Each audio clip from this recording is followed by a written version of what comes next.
I got the invitation to go on this Armed Lutheran radio show, though. You know this guy? Have you seen this?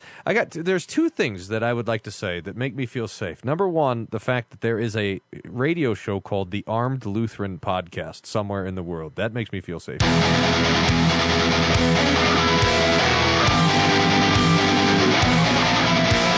Bringing you law, gospel, and guns.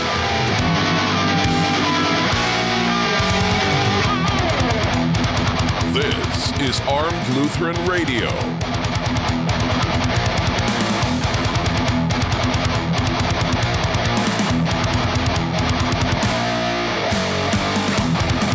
Hey folks, welcome to another episode of Armed Lutheran Radio, a show about guns, hunting, competitive shooting, the natural right of self-defense, and what God's Word says about the issues surrounding gun rights and gun ownership. I'm your host, Lloyd Bailey, the Armed Lutheran, and this is episode number 431. It's our second episode of 2025.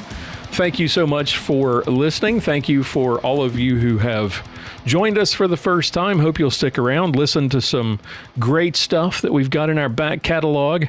And thank you to our longtime listeners for sticking with us.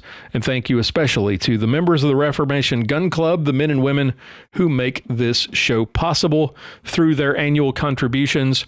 If you would like to help support the show, help it continue to move forward in 2025, if you would like to get access to hundreds of hours of exclusive content and some cool Armed Lutheran swag and invitations to our online hangouts that we hold once a month. At least we certainly make every effort to. We didn't get a December one in, but we're going to do one this month, I promise. In any event, thank you so much for listening. And thank you so much for your support. If you would like to join us, if you would like to become a member of the Reformation Gun Club and support the show in the future, visit armedlutheran.us/gun club and come sign up today. We would love to have you. Today, I had some thoughts. So today is going to be a little bit of a rant. And I hope this doesn't come across as whataboutism. I hope it doesn't come across as callous or cold. But as you probably know, if you've been paying attention at all, you know that the wildfires in California, burning up large parts of California, entire towns, entire cities burning to the ground, and lots of hand-wringing and talk about victims and how they've lost their homes, and these poor, of course, hearing from the rich and famous of Hollywood who've lost their homes, and of course pledges of deep sympathy and support from people in government. And while I am incredibly saddened by the loss that has been suffered, and especially those people whose lives have been lost, I am struck by the very different way that this tragedy is being covered and responded to from the very horrible tragedy, the equally horrible, and some might say even more horrible tragedy of the flooding that resulted from Hurricane Helene late last year, and the devastation that it left in its wake, and that doesn't seem to be getting any better. While we're mourning the loss of thousands of homes in the richest part of the country, it seems like we've completely forgotten the hundreds, over 100,000 homes destroyed in western North Carolina and Georgia and Tennessee as a result of Helene. Entire towns wiped off the map and washed away. People parts of their families or their entire families washed away, buried in mud, never to be seen again.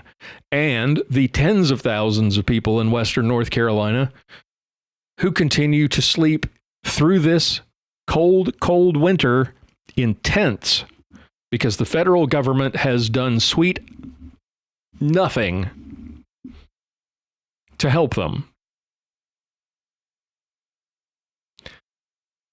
And yet we have Hollywood celebrities with their hands out begging for people to donate to their GoFundMe for their family members who have lost their homes. And while I do sympathize with those who, like I said, I don't want this to come across the wrong way. I don't want people to get the wrong impression here. It's not that I don't care. It's not that I don't sympathize with the people who are suffering in California. I certainly do. And I'm not blaming, I don't like the blaming that goes on. It's certainly fair to point out that, look, elections have consequences, and when you continually vote for Democrats, this is the kind of thing that you get out in California. And the disaster in California, the other thing that strikes me about it that is truly horrific is that this is government. This is government at its worst. This is the result of bad governance. I mean, the fact that you have no water in fire hydrants, that you have empty reservoirs, that you cut tens of millions of dollars from firefighting budgets in order to spend money on fat lesbians so that you can have representation in the firefighting fields is laughable. It's certainly not the fault of the people who didn't vote for these people. And even if they did, yes, there's a lesson here. It seems very cruel and callous to rub their nose in the fact that, hey, you voted for this. This is what you get. At the same time, people in North Carolina who are generally not Democrats, although there is a large, North Carolina is a purple state for all intents and purposes, and there are a lot of old blue dog Roosevelt Democrats still in that part of the country. But you'll recall that the federal government had agents out actively avoiding people's homes that if they had Trump signs or flags out front, rather than go and speak to them about their losses. And I am continually shocked by the pictures that continue to come out of Western North Carolina of places completely washed off the face of the earth. Places I recognize because I grew up in that area. I grew up in that part of the country. So I have some skin in this. Admittedly, I am biased. I'm not suggesting that one tragedy in the human sense, that one tragedy is worse than the other. I am simply pointing out the irony and growing ever more kind of resentful of the way the tragedy in California is being covered, while the devastation in Western North Carolina is largely because it happened to largely, shall we say, less affluent, lower class, in many cases, less educated folk than the beautiful people in and around Hollywood. So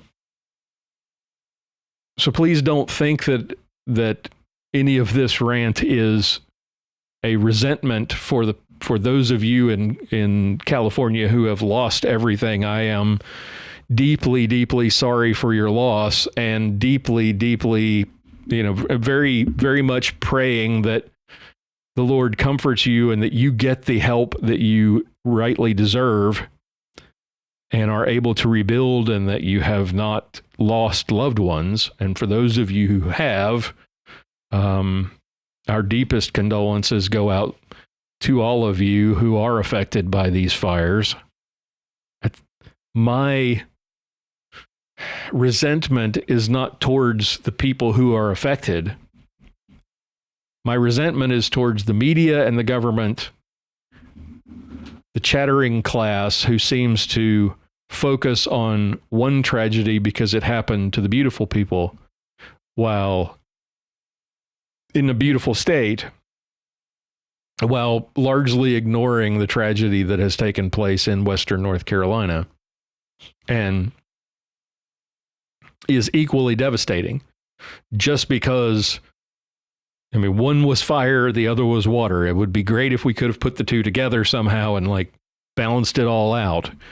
They certainly could have used all that water that they got in Western North Carolina. They could have used it in California.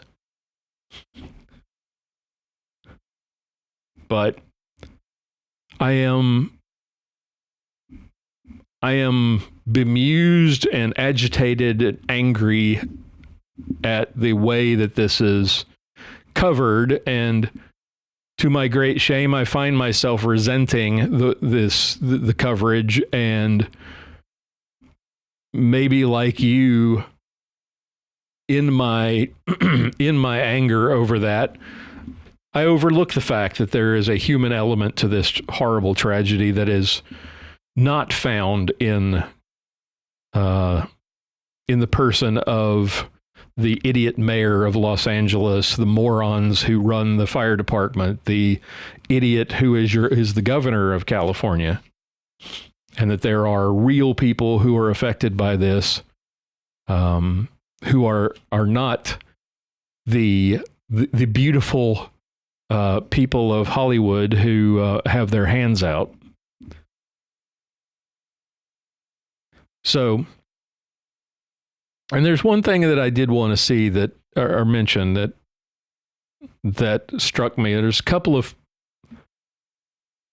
Facebook channels that I formerly followed who address this as well, and it's not part of their shtick. It's not part of their general what they do on their channel. It's not what their channel's about. And they decided to make mention of this tragedy, these fires in California.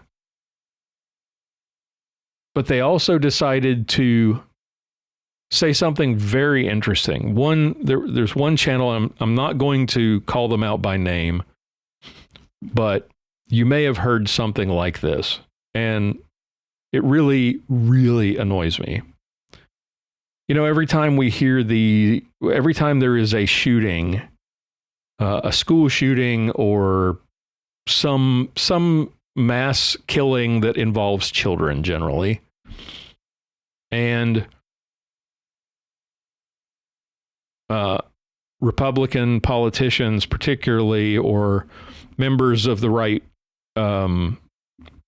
commentariat class, will generally respond by saying something to the effect of, our thoughts and prayers are with the victims and their families, which always elicits a very nasty response from the left, which is to say that thoughts and prayers are meaningless unless you are willing to do something about gun control, that your thoughts and prayers are worthless because we keep doing the thoughts and prayers thing and nothing changes. Well, I saw something similar in relation to these fires in California. And this was on a channel that is not political. It has nothing to do with guns. It has nothing to do with politics. Largely doesn't even delve into culture. This is a channel that reviews gear. I'm going to leave it at that. I'm not going to get any deeper than that. I don't want to reveal who this person was, or is, I should say. Pardon the sniffles. But they opened their show because they know a lot of, or some of the people and the places that are affected, damaged, destroyed by these fires in and around Hollywood. And they made a point at the beginning of their show to say, I'm paraphrasing here, I don't have the exact words, but I'm not going to say, I'm not going to offer thoughts and prayers because they're not worth a damn. I just want to say I'm sorry. And my thought on this was, what the hell good is that? You're going to tell people you're going to tell people that thoughts and prayers, people thinking and praying earnestly for the people who are suffering, that's worthless.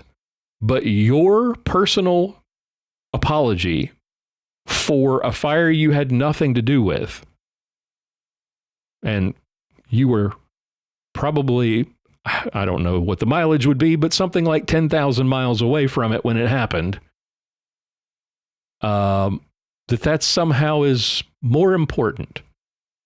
That you just had to make that point and bring that up at the beginning of the show. Folks, nothing pisses me off worse than people who decide to stray from their lane. If your show is not political, if your show doesn't address things like religion, if it's not in your lane, stay the hell out of it. I don't care about your personal beliefs. If I'm listening to your show to hear about a gear review of some kind, whether it's guns or guitars or games or books or computer software, and you decide to interject a statement like, thoughts and prayers aren't worth a damn, but your personal apology is somehow important to bring up, you're a moron. And you just lost a listener. You just lost a subscriber. Now, you come to my channel, you come to my podcast, you know exactly where I'm coming from, and you know exactly what we talk about on this program. Don't be shocked if I say things like, we're praying for you, or if I talk about the Bible, or if we talk about what God's word says and means. Don't be shocked by that. If you're shocked by that, you haven't been paying attention. Don't be shocked when you find out that I support gun rights, that I am all in favor of the Second Amendment. Don't be shocked when you hear that I own and enjoy guns, that I go to church, that I love God, that I pray. Don't be surprised by those things. But I'm not going to offer you an opinion on something as divisive and potentially polarizing as culture if that's not the purpose of my podcast.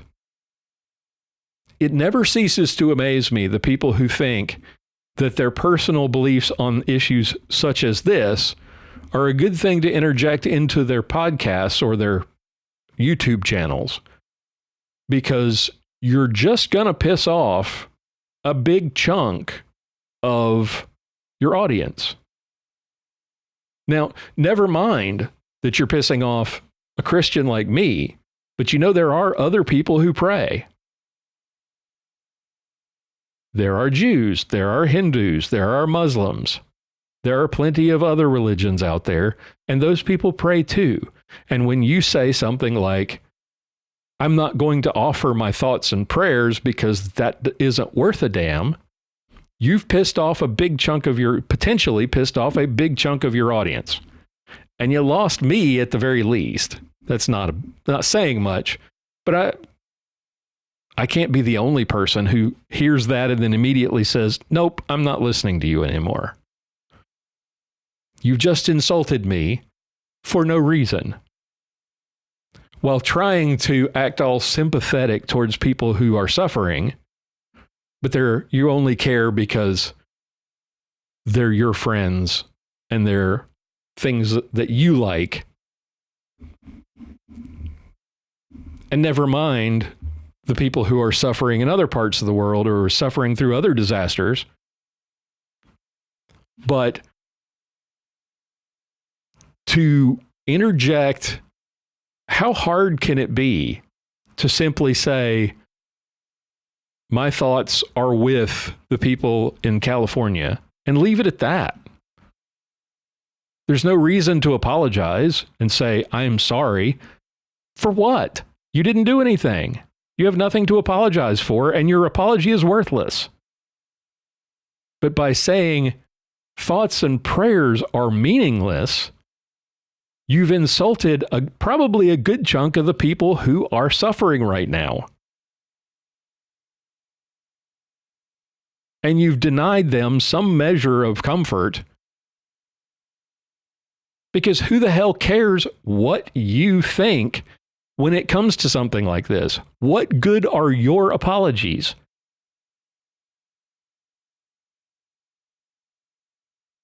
But to know that somebody like you, who has a reach, a channel, who has an audience, to know that you are personally asking the divine, let's just put it like that you are asking for the intercession of the divine on the behalf of the people who are suffering, that you are hoping that those people find some comfort. Where's the harm in that? And if you don't believe, see, this is one of the things that the left doesn't get, that people who aren't religious don't get. If my friend, I'm going to name drop, if my friend, the Pew Pew Jew, Yehuda Reamer, says, Lloyd, I'm praying for you. I'm not Jewish, but I sure do appreciate that. I appreciate that he is would include me in his prayers to his God. Or if some other, if someone else from a different religion, if a Muslim were to say, I'm praying for you, my response to that would be, thank you. I appreciate that. Even though you're praying to a different God, I appreciate the fact that you are appealing to a higher power on my behalf. But if you tell me, you know what, I'm not going to say a prayer for you, I'm not going to say thoughts and prayers because thoughts and prayers are meaningless. I'm sorry for what you're going through. That means absolutely nothing to me. And it means nothing to the people of California when you say that, especially when you have reach, when you have an audience in the tens of thousands, hundreds of thousands sometimes, or millions.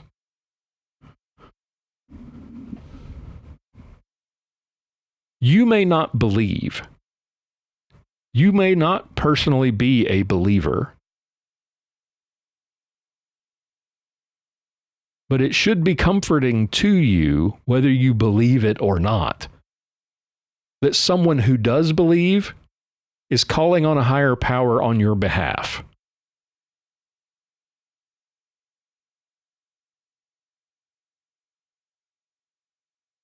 It's slapping people on the back, patting them on the back, and trying to comfort them while smacking them upside the head with your elbow. I really do. I really feel for you, buddy.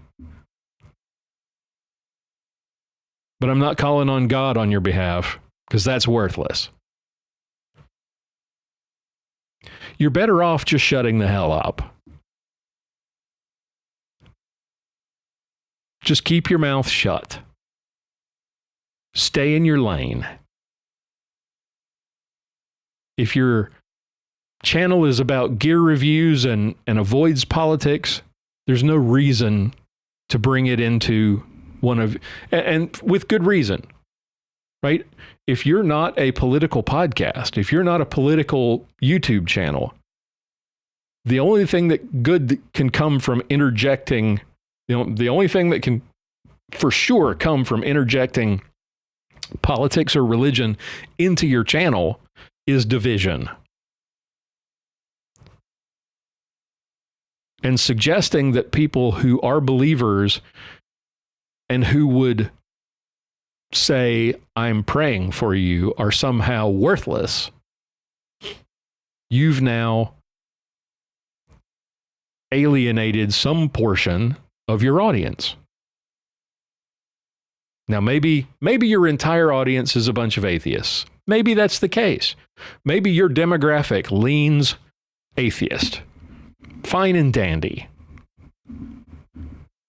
Well, it's going to lean even more atheist now because I'm not going to listen to you anymore.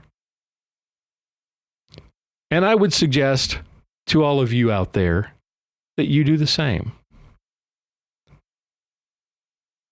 If there are channels, podcasts, YouTube channels, whatever,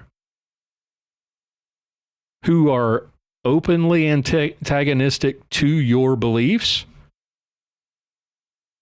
now, I would say just walk away. It's not worth it. They don't deserve your watch time. Now, if they're personally non-believers, but they don't bring that into their show and they don't make it a part of their show, fine.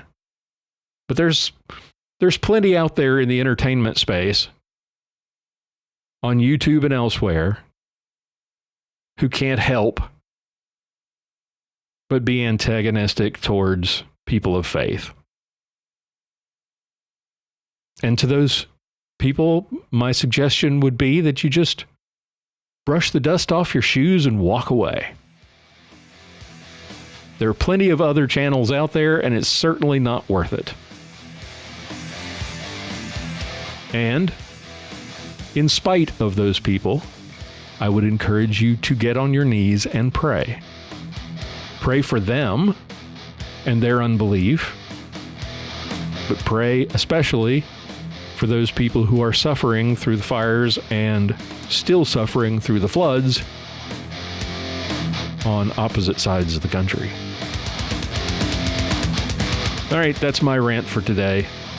That's all I've got. If you have any thoughts, any comments, any questions, visit our feedback page, armedlutheran.us/feedback. Until we meet again, keep shooting, keep praying. We'll talk to you next time. For show notes, be sure to visit our website at www.armedlutheran.us. Check out the Facebook page, The Armed Lutheran, or join our Facebook group, Fans of Armed Lutheran Radio. If you like what you hear, please leave us a comment on our feedback page at armedlutheran.us/feedback or a review on iTunes and let us know what you think. Thank you for listening to Armed Lutheran Radio, a member of the Self-Defense Radio Network.